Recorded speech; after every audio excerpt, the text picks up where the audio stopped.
রাজার ঘরে ছোট রানী এলো পদ্মাবতী।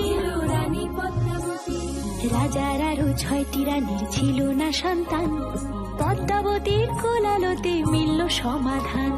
বছর যেতে জন্ম নিল 7 ছেলে 1 মেয়ে, হয় খুশির আকাশ হঠাৎ কালো মেঘে গেল ছেয়ে। হিংসেতে যায় জ্বলে পুড়ে বাকি 6টি রানী, যুক্তি করে ঘটায় ওরা 7 কুমারের হানি। সুযোগ মতো 7 ছেলেকে মাটিতে দেয় পুঁতে, বাঁচে একা পারুল, ওরা পায় না তাকে ছুতে। ধাইমা বাজায় সেই মেয়েকে বড় করে তোলে, 7 ভাইকে পায় যে পারুল 7টে চাপা ফুলে। এত কিছুর পরেও রাজার বিপদ যে কাটে না, সূর্য নগরে সুখের সূর্য আর ওঠে না।